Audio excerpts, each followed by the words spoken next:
As bem-aventuranças vão nos ensinar o primeiro valor que diz quando é que nós podemos ser abençoados e abençoadores. Diz assim a Bíblia: bem-aventurados os pobres em espírito, pois deles é o reino dos céus. Está aí no telão? Tá? Você consegue ler comigo? Bem-aventurados os pobres em espírito, pois deles é o reino dos céus. Abençoados, abençoadores. Esse é o primeiro valor a ser buscado em nossas vidas. Sem esse valor não há bênção. Por isso Jesus começou com ele. Bem-aventurados os pobres em espírito. Não é possível ser abençoado e abençoar em nome e no poder do Senhor, se nós não aprendemos a lição básica do caminhar com Deus, que é submeter-se a Ele como Deus, como Senhor das nossas vidas. Quer ser abençoado? E quer ser abençoador por onde você vai? Então a primeira coisa é: se coloca debaixo da autoridade de Deus. O que a Bíblia ensina para a gente é que não adianta eu crer que Deus existe. A Bíblia diz assim: até o diabo crê. E diz mais: e treme. Não adianta. Não adianta eu ter uma reverência sobre Jesus. Não, eu creio, Jesus, eu tenho um temor, uma reverência. É preciso que Jesus seja o Senhor da minha vida. Que a gente deixe de ser o dono, para ser aquele que se coloca debaixo. A Bíblia diz: sujeitai-vos debaixo da potente mão de Deus, e Ele a seu tempo vos exaltará. O pobre de espírito é aquele que quebrou o seu orgulho. Nós às vezes nos levantamos e andamos como pessoas que são donas do seu nariz, que sabem ou acreditam que podem alguma coisa, que dirigem a sua vida segundo os seus próprios critérios, e de repente a gente se defronta com o Todo-Poderoso, com a glória desse Senhor, e a gente se curva diante dele, e a gente se rende a ele. E é nessa atitude de rendição, que o nosso coração está quebrantado na presença do Senhor, é que nós nos tornamos abençoados. E Jesus se torna o Senhor da nossa vida. E aí a Bíblia vai nos ensinar uma coisa tremenda, que quando a gente se coloca debaixo dessa autoridade de Deus e nos rendemos ao Senhor, Ele não nos dá apenas uma benção. Ou seja, Ele não vai fazer apenas uma cura, Ele não vai responder somente uma oração, Ele não vai apenas fazer um ato na sua vida, que seja ele grande, enorme, mas não é só isso. A Bíblia coloca uma coisa tremenda, muito maior. Ele dá para você o reino dele inteirinho. Bem-aventurados os pobres de espírito, porque deles é o reino dos céus. O reino dele. É difícil a gente dimensionar a grandeza disso. Tem livros imensos, tem livros, tratados de teologia, tentando explicar o reino de Deus. O que significa o reino de Deus? Então alguns vão olhar na perspectiva da eternidade, vão falar do reino de Deus nessa perspectiva. Alguns vão falar do reino de Deus na perspectiva do mundo social, como o reino de Deus entra nessa terra. Outros vão falar do reino de Deus como manifestações do poder de Deus. Agora, querido, você pode escrever quantos livros você quiser, você não vai esgotar a amplitude do significado do reino de Deus, porque o reino de Deus é tão grande, tão infinito, quanto o Deus que é dono dele. E aí, o Senhor está dizendo: olha, eu não quero apenas fazer um milagre na sua vida, eu não quero apenas revelar um pedacinho da minha glória, eu quero que vocês façam parte comigo da imensidão do meu reino, que tem a ver com a minha própria natureza, com o meu próprio ser. E aí a gente vai aprender a andar com Deus, a gente vai aprender a se submeter ao Senhor, a gente vai aprender que o reino de Deus vai com a gente, porque nós fazemos parte do reino de Deus. Lembra? Nós somos abençoados, abençoadores. E se você está debaixo da autoridade do Senhor, o reino de Deus se instala primeiro em você, no seu coração. E à medida que você vai andando nessa terra, o reino de Deus vai com você. E aí você se torna um abençoador, porque você vai levando o reino de Deus nos lugares que você chega. Por isso Jesus vai dizer: vocês são o sal da terra e a luz do mundo. Talvez um dos exemplos mais fortes desse processo esteja na vida de Moisés, porque Moisés vai apresentar para a gente o conflito dessa rendição. Porque quando a gente olha na bênção, é fácil. Você quer o reino de Deus para você? Você quer que Deus derrame o reino? Aí eu acho que é loucura a gente dizer que não quer, né? Eu quero sim tudo quanto Deus tem de bom para derramar sobre a minha vida. Eu quero.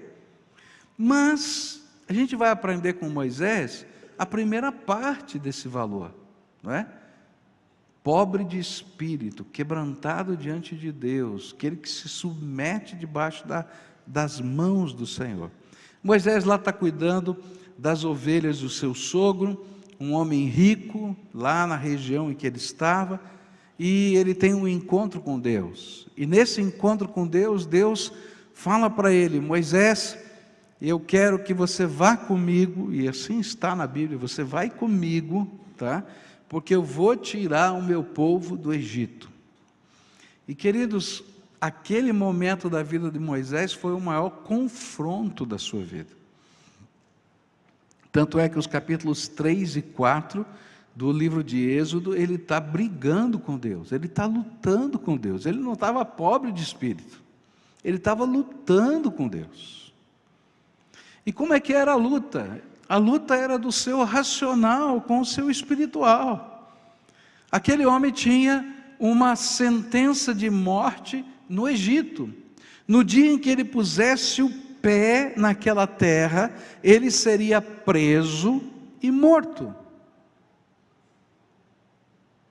E Deus estava dizendo para ele: volta lá para o Egito. Senhor, você não está entendendo, o negócio lá é sério. Tem lá uma sentença contra mim. O dia que eu puser o pé lá e for identificado, eu vou morrer. E mais, Deus disse que ele tinha que falar com o faraó. Quem tinha assinado a sentença de morte era o faraó. E lembrem, ele era da casa real, tinha sido criado pela tia do faraó. Então ele não era um mero desconhecido. Ele tinha que se apresentar ali e dizer: olha, eu vou levar esse grupo de escravos. Alguns dizem que eram 600 mil homens, outros dizem 1 milhão de pessoas, outros falam 2 milhões de pessoas, eu sei lá. Mas eles eram os escravos que empurravam a economia, e ele tinha que chegar lá com a seguinte mensagem: olha, deixa o povo de Deus ir para o deserto, nós vamos caminhar 3 dias, vamos ficar 3 dias lá adorando e vamos voltar 3 dias. Ele ia dizer assim: e o país para, porque aqueles eram, os escravos eram as máquinas vivas daquele tempo. Você já pensou no prejuízo que você vai dar para o país? 9 dias sem trabalhar, sem ninguém produzir nada. Quantos bilhões, agora a gente está aprendendo, bilhão, trilhão, está louco, eu nunca vi tanta coisa, né? Sei lá, do dinheiro do Egito. Vamos falar a verdade. Racionalmente, Moisés tinha todos os argumentos e ele vai tentar usá-los para dizer: Senhor, acho que a sua ideia não é boa. Mas o princípio, o valor, o princípio abençoado, abençoador, tem um valor. O valor é que eu preciso ser pobre de espírito, saber que eu não sei, saber que eu não sou o dono da razão, saber que Deus conhece todas as coisas e por isso eu vou me colocar debaixo da potente mão de Deus. E aí eu me rendo. E aí Deus entrega para mim o seu reino. E Moisés vai, depois de uma luta do coração, ele vai, mas ele leva consigo o reino. E por isso ele se torna um abençoador.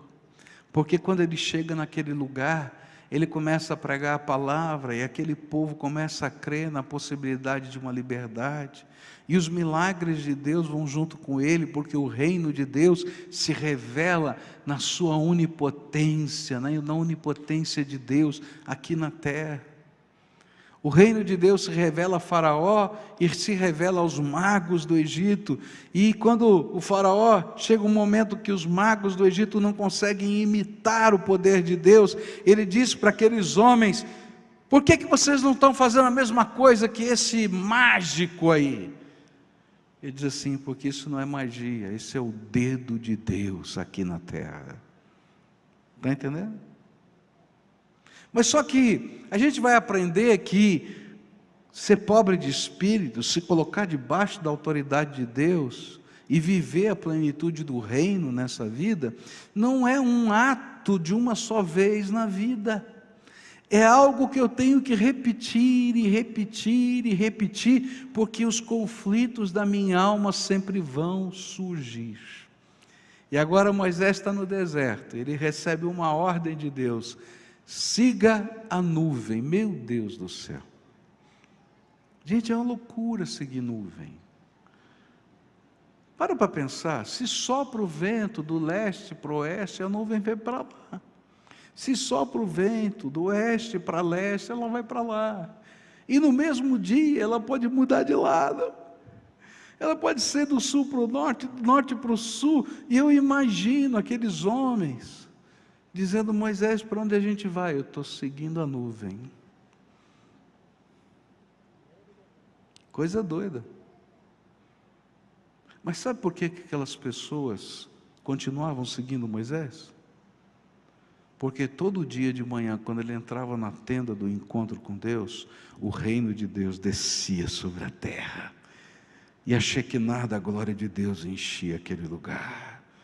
E as pessoas se colocavam com a boca no pó na porta da sua tenda, porque diziam: o reino de Deus está aqui, Deus habita entre nós.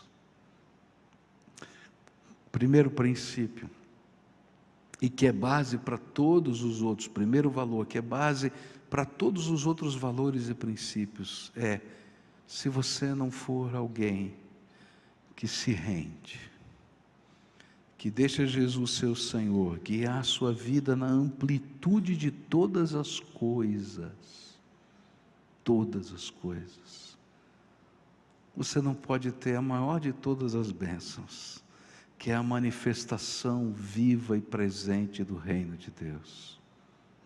E lembra, quando você vive assim, você não é somente abençoado, você se torna um abençoador, porque você vai levar o reino de Deus aonde você for. Quando você entrar numa porta, o reino de Deus entra junto com você. Quando você sair daquela porta, o reino de Deus sai com você. Quando você anda pelo caminho, o reino de Deus está lá. Está entendendo? porque você se torna sal da terra e luz do mundo. Segundo valor que esse texto vai ensinar para a gente aqui. O segundo valor vai aparecer no verso 4. O verso 4 diz assim: bem-aventurados os que choram, pois serão consolados. É interessante essa expressão, porque bem-aventurado pode ser traduzido como feliz. E aí a gente podia dizer, feliz os que choram? Bom, tem gente que chora de alegria, é verdade. Mas na maioria das vezes, quando a gente pensa em choro, não é? A gente está pensando no quê? Dor, sofrimento, angústia, morte, perda, alguma coisa ruim. E aí a palavra do Senhor está dizendo, ó, bem-aventurado, feliz, abençoado o que chora, pois será consolado. O que a palavra de Deus está tentando dizer para a gente, ensinar para a gente? É que quando nós choramos, literalmente, e quando choramos na presença do Senhor, literalmente nós derramamos a nossa alma diante dele. Eu acho que aqui todo mundo já teve a experiência de dizer, eu não vou chorar. Já não falou para você mesmo? Não vou chorar, não vou chorar. Não é? E aí começam a acontecer as coisas vão mexendo, as circunstâncias vão acontecendo, e de repente, eu não vou chorar, não vou chorar, não vou chorar, não vou chorar, e a gente chora. E se tem uma coisa horrível, é se alguém chegar perto da gente e dizer assim, não chora, eu não vou chorar, já falei que eu não vou chorar, daí fica horrível. Por quê? Porque há momentos na nossa vida, especialmente quando a gente está chorando, que as coisas mais profundas da nossa alma vêm à tona. E quando elas vêm à tona, elas vêm de uma maneira incontrolável. E até aqueles segredos que a gente tenta esquecer, quando tocados pelas circunstâncias da vida, quando revolvidos por algum ambiente ou lugar, eles brotam de dentro da gente, e eles se derramam na terra na forma das nossas lágrimas. E é por isso que a palavra de Deus está dizendo, bem-aventurados os que choram, e a ideia é chorar na presença do Senhor, é se derramar, e derramar a alma na presença do Senhor, derramar as emoções que estão trancadas dentro de nós, as nossas decepções, as nossas mágoas, as nossas desesperanças, e assim permitirmos que Deus nos revele como Ele tem tratado cada uma dessas questões. É interessante que eu creio de todo o meu coração que Deus não precisa de nada para saber o que está dentro da nossa alma. Mas quando nós permitimos que a nossa alma se derrame na presença do Senhor, nós descobrimos o que está mal dentro do nosso coração. Porque muitas vezes a gente diz que está tudo bem. Quem já não respondeu? Está tudo bem. Não, já resolvi isso. Já está resolvido, pronto, acabou. Mas aí as circunstâncias passam, vem um toquezinho, a gente, aquilo volta tudo. Porque não está resolvido, a nossa alma está lá quebrada. E aí a palavra de Deus está dizendo assim, olha, quando você derrama a sua alma, quando você chora na presença do Senhor, quando a sua alma se revela a Deus, na sua inteireza, você se torna abençoado. É interessante que se alguém tentar argumentar com a gente quando a gente está chorando, não diz só, não chora, mas a gente vai argumentar, vai dar raiva. E às vezes a atitude mais saudável nessa hora, não são palavras, mas é um abraço. a gente dá um abraço, a gente se sente acolhido, a gente se sente protegido, a gente se sente amado, e é disso que a Bíblia está falando. Quando a gente se derrama na presença de Deus, o Senhor nos acolhe, e Ele pega e abraça a gente, e Ele revela a presença dEle, e Ele revela o cuidado dEle, Ele revela as intenções dEle, Ele se revela, e aí a gente se sente renovado pela graça de Deus. É disso que a palavra de Deus está dizendo: você é um abençoado. Há um texto do Velho Testamento que eu acho maravilhoso, que é o Salmo 56, o Salmo 56 diz assim: contaste os meus passos quando sofri perseguições, recolhestes as minhas lágrimas no teu odre, não estão elas inscritas no teu livro? Alguns anos atrás eu preguei sobre esse sermão, e eu disse que coisa tremenda é quando a gente se derrama na presença do Senhor, porque Deus revela para a gente o que Ele está fazendo. E aí esse texto diz assim, que Deus está prestando tanta atenção na minha vida, porque eu sou filho amado dEle, que Ele está contando os passos diante do sofrimento, como se fosse contar os segundos, as horas, os momentos, os lugares, as afrontas, as perseguições. Ele está contando, Ele não está alheio, Ele está vendo. Mas a Bíblia também vai dizer que a lágrima que você cai, que cai de você, não é inútil. E aí eu preguei naquele sermão ilustrando que eu cria que nessa hora os anjos do Senhor vinham do céu e recolhiam as nossas lágrimas no odre de Deus, e as levavam, assim como as nossas orações chegam de uma maneira metafórica no céu, como um incenso carregado pelos anjos em salvas de prata. Eles chegam à presença de Deus dizendo: olha aqui o sofrimento dos teus filhos. E mais, a palavra do Senhor diz que no livro dos registros eternos, cada uma dessas lágrimas são anotadas. Eu preguei um sermão sobre isso anos atrás, e uma jovem assistindo, ouvindo, ela tinha o dom de pintar, pintou um quadro muito bonito, grande, sobre anjos que desciam para recolher as lágrimas, baseado nesse salmo.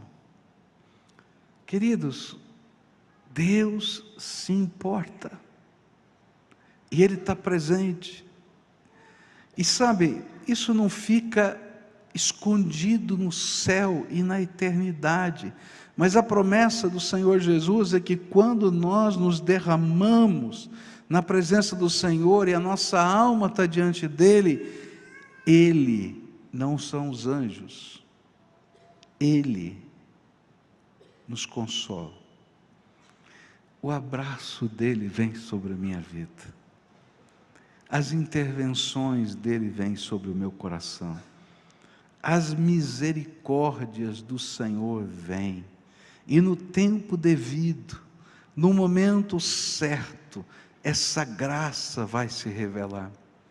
Outro trecho interessante da Bíblia, no Velho Testamento, que me ajuda a entender essa promessa, esse valor que tem que ser praticado, é 2 Reis, capítulo 20, onde a palavra do Senhor diz assim: volte e diga a Ezequias, líder do meu povo, assim diz o Senhor, Deus de Davi, seu predecessor, ouvi a sua oração, vi as suas lágrimas, e eu o curarei. Daqui a 3 dias você subirá ao templo do Senhor, acrescentarei 15 anos à sua vida, e livrarei você e esta cidade das mãos do rei da Assíria. Defenderei esta cidade por causa de mim mesmo e do meu servo Davi. Essa é uma história muito interessante, porque Ezequias era um rei bom, um rei que havia feito coisas boas, um rei que havia feito uma reforma religiosa no país, o templo havia sido fechado, os livros da lei haviam se perdido, a palavra de Deus diz que houve um afastamento do Senhor de toda a nação, e esse rei, ele começa o seu reinado dependendo de Deus, orando a Deus, e ele volta ao Senhor, redescobre a palavra, abre o templo, mas agora ele está vivendo uma luta muito grande, tem um inimigo muito forte, o maior poder bélico daquele tempo, chamado Assíria, cujo rei vinha conquistando cidade fortificada atrás de cidade fortificada naquela região, e estava chegando perto de Jerusalém. E para piorar, o rei ficou doente. E o rei fica doente, recebeu uma visita pastoral. Eu não sei se eu queria receber uma visita pastoral que nem ele recebeu. O profeta Isaías chegou lá e disse assim: rei Ezequias, coloca a tua casa em ordem, porque você vai morrer. Quer receber uma visita dessa? Não foi muito boa, né? E aí, o rei, diz a Bíblia, olha para a parede e chora. O olhar para a parede, para mim, significa que ele não queria que ninguém mais participasse do derramar da sua alma. Sai todo mundo daqui. Quero ficar sozinho. E quando ele derrama a sua alma, quando ele está chorando, algo tremendo acontece. A Bíblia não diz o que ele falou, não diz o que ele pensou, não diz o que aconteceu, mas foi algo tão tremendo, que Isaías está saindo do palácio, diz a Bíblia, ele está na escadaria, e o Espírito de Deus diz assim: volta lá, e fala para o meu servo, eu vi as tuas lágrimas. Você é um abençoado, quando você aprende a derramar a sua alma na presença do Senhor. Você é um abençoado, até quando chega a hora de morrer. Eu me lembro de uma ocasião que fui fazer uma visita no hospital para uma jovem que estava em estado terminal. E aquela jovem é uma pessoa muito inteligente, muito capaz, ela sabia que estava em estado terminal. E ela disse assim: eu quero ficar sozinha com o pastor, queria fazer algumas perguntas para ele. E mandou todo mundo sair do quarto. E ela disse: pastor, eu sei que Jesus é o meu Salvador. Eu sei que eu estou morrendo. E eu sei que eu vou para o céu. Eu não tenho dúvida disso. Mas eu tenho uma preocupação. Será que o senhor pode me ajudar? Eu falei: vamos ver. Ela disse: morrer dói. Uau, me desconcertou. E eu pensei assim: o que eu vou responder para essa moça? Eu disse: querida, não sei se morrer dói ou não dói, depende. Eu acho que cada um é cada um, os processos são diferentes. Mas uma coisa eu sei, que quando você fechar os seus olhos aqui, Jesus vai se colocar em pé no trono da sua glória, e Ele mesmo vai te receber nas suas mansões celestiais. Até nas horas mais extremas da vida, quando a nossa alma se derrama na presença do Senhor, nós somos consolados. O abraço do Senhor, a presença do Senhor, a glória do Senhor vão se revelar para nós. Mas lembra, você é um abençoado, abençoador. E aí a gente vai aprender uma coisa tremenda, é que nós não derramamos apenas a nossa alma somente diante do Senhor, Nós não apenas derramamos diante do Senhor as nossas dores, mas quando a gente aprende esse princípio, esse valor, a gente vai aprender a derramar a nossa alma diante do Senhor, quando nós olhamos para os nossos queridos, quando nós vemos o pecado acontecendo nessa terra, quando nós vemos as dores deste mundo, e nós nos tornamos aqueles que levam para Deus um clamor de misericórdia e graça. Olha só o que a Bíblia diz em Ezequiel, capítulo 22, versículo 30. Procurei entre eles um homem que erguesse o muro e se pusesse na brecha diante de mim em favor desta terra, para que eu não destruísse, mas não encontrei nenhum. Sabe qual é o anseio de Deus? É que você, abençoado, seja um abençoador. E da mesma maneira como você chora na presença de Deus, ou derrama a sua alma na presença do Senhor, que você se derrame a favor dos outros na presença de Deus. E queridos, quando a gente começa a fazer isso, coisas tremendas do Senhor vão acontecer. Você lembra daqueles 4 amigos que desceram paralítico pelo telhado da casa? Eram homens que estavam derramando a sua alma. Não eram as lágrimas, mas eram as cordas, eram os braços. Era um agir para que a alma daquele homem que não conseguia nem se derramar diante do Senhor, pudesse ser derramada diante dele. Sabe, Deus nos deu uma missão, nós somos os intercessores das pessoas que conhecemos, das pessoas que amamos, das pessoas que às vezes estão sofrendo e não sabem nem como buscar o Senhor. E Deus diz assim: você é um abençoado, mas você precisa ser um abençoador. Eu tenho aprendido na minha vida que tem muita gente que não gostaria que eu pregasse um sermão para eles. Tem muita gente que não quer nem que eu faça um estudo bíblico com eles. Mas eu tenho encontrado muito pouca gente que não queira que eu ore por eles. Não é verdade isso?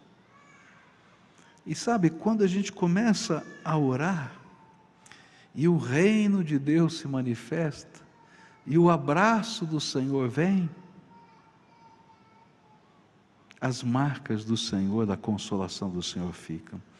Ontem eu fui participar, sexta-feira, eu fui participar de um culto fúnebre, e estava falando com um familiar, e esse familiar estava me dizendo que lá no hospital houve uma manifestação tão preciosa de Deus ali naquele lugar, que quando a enfermeira entrou, sentiu o ambiente diferente.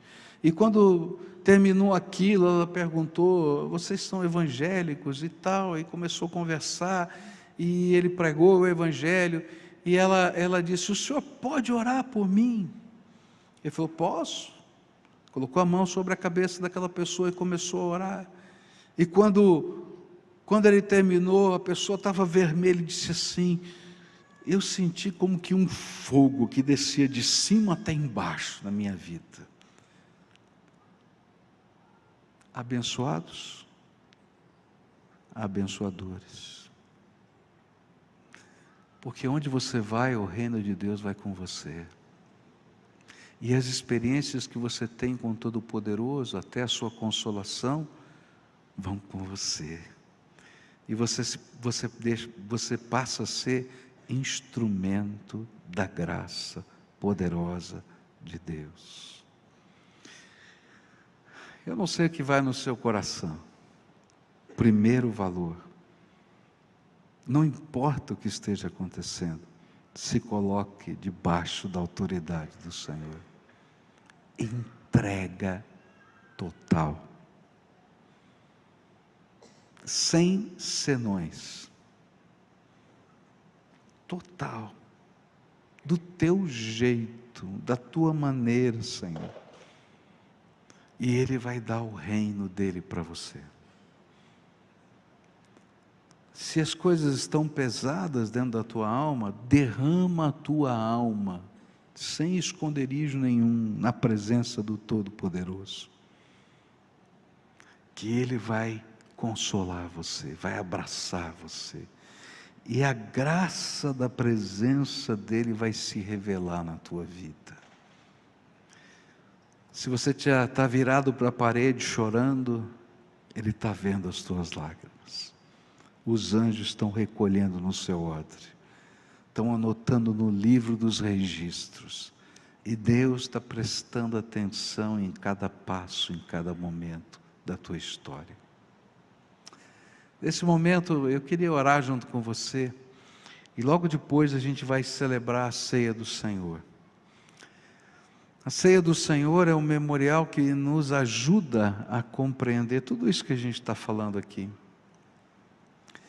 Porque o Deus Todo-Poderoso, que nos ama e que quer nos dar o seu reino, Ele mesmo tomou o nosso lugar na cruz do Calvário, para que aquilo que impedia que a gente pudesse receber o seu reino, que são os nossos pecados, pudesse ser afastado pelo sangue de Jesus que foi vertido na cruz.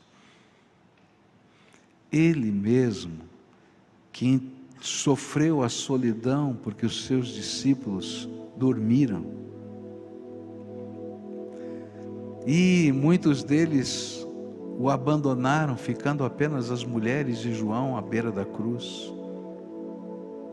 E até o Senhor Jesus sentiu que naquela hora que Ele se fez pecado por nós, Deus virou as suas costas para Ele. Esse Senhor que ressuscitou ao terceiro dia, Ele é o nosso Consolador. E Ele prometeu: eis que estou convosco todos os dias, até a consumação dos séculos. O pastor Manfred me falou agora há pouco, não é? E me lembrou, não tem como Ele não estar, porque se você já se submeteu a Ele, Ele vai morar no seu coração, e onde você for, Ele vai estar com você. Então eu queria orar para nós nos prepararmos para esse momento. Pai querido, recebe a nossa gratidão, porque o Senhor decidiu nos abençoar. Nós pecadores, nós pessoas falhas, cheias de defeito, nós que escondemos de nós mesmos a nossa própria alma, o Senhor decidiu nos abençoar. E o Senhor está nos ensinando que se nós nos colocarmos debaixo da potente mão do Senhor, o Senhor nos dá o teu reino, na amplitude desse significado. A eternidade aqui na terra, nos poderes de Satanás que são derrotados pela presença do teu reino. Mas o Senhor não apenas nos deu o teu reino, o Senhor é o nosso Consolador, o Senhor é aquele que trata as feridas da nossa alma, o Senhor é aquele que está conosco todos os dias até a consumação dos séculos. O Senhor é o meu pastor e nada me faltará. Nesta hora, Pai, quando vamos celebrar o pão e o vinho, eu quero te pedir, revela a tua presença, que seja tempo do teu reino se manifestar aqui, que o Senhor cure as feridas do coração, as feridas do corpo, que o Senhor revele o teu reino, que toda a opressão do maligno seja repreendida, e que ele bata em retirada, porque o reino de Deus se revela. Mas Pai, eu quero te pedir que no derramar da alma, que o Senhor provoque esse derramar da alma aqui, e quando isso estiver acontecendo, seja tempo do Senhor entrar, abraçar, recolher os caquinhos, e dar algo novo, que só o Senhor pode dar. Revela-te, Senhor, aqui entre nós. É aquilo que oramos no precioso nome de Jesus. Amém.